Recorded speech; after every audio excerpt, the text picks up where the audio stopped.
Good evening, my fellow YouTubers and my fellow riders out there. Welcome back to my channel. Today's episode, we're talking about gloves, specifically two different pair that I own. One being the Alpinestar SMX 2s, and the other one being the Street&Steel Scrambler leather gloves. So let's talk about the SMX 2s first, because I've owned these longer and I absolutely love them. And I'm a little bit more biased towards these just because I've owned them since I've been riding. So these gloves are amazing. Alpinestar did an amazing job designing these gloves and making sure they feel right. There's two things that I dislike about these gloves, but the first one is because they are street gloves. They're perforated, they're mesh, and they let in a decent amount of air, which helps in the summertime to keep your hands cool. And I do have another pair of Alpinestars that they're the Dry Star. I use them for the winter.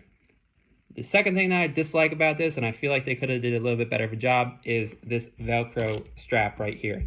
If it gets wet or anything, the Velcro is gone. It doesn't work whatsoever riding. They just flap around. So I wish they would have made like a little bit more of the Velcro to be able to stick, or a button. That'd be a little bit better. Other than that, everything about this glove I love. It's got the carbon reinforced knuckles.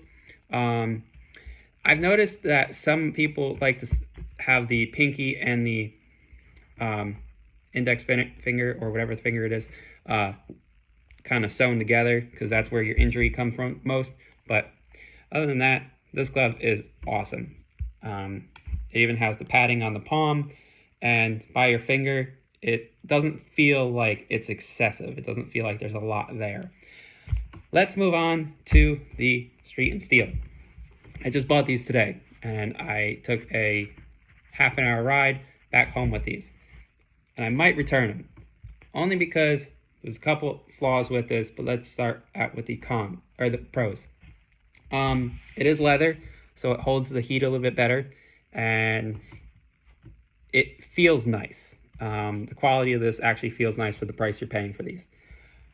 And I'm not knocking Street&Steel. I've never owned them, but they're a bit bulky.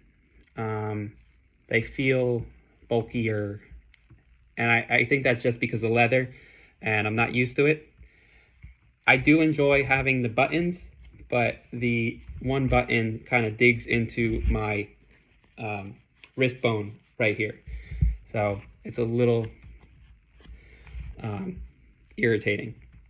The other thing that I dislike about this glove this glove does not have a fingertip thing for your phone. So if you need to change music or whatever, just swipe through stuff. You can buy these little things and put them on your fingertips, but honestly, these things,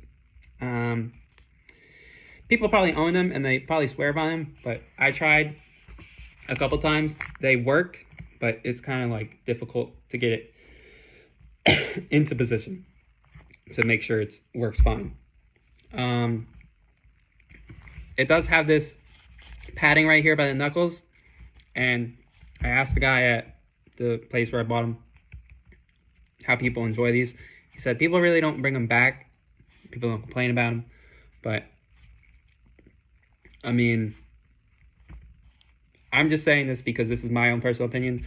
I really don't like them. I mean, I tried them on the store. I enjoyed them in the store, but once I got onto the bike and I tried riding with them, I felt like they were a little bit not my style that I would like to have. The Alpinestar actually works for me, and I enjoy them. And honestly, this video is my opinion. Go out and try gloves and different styles for yourself. There's plenty of different brand styles that you can try and enjoy. Again, I'm not knocking Alpinestar, and I'm not knocking Street&Steel. I'm just giving my honest opinion for what I feel these gloves are for me, not for everybody else. Till next time, deuces.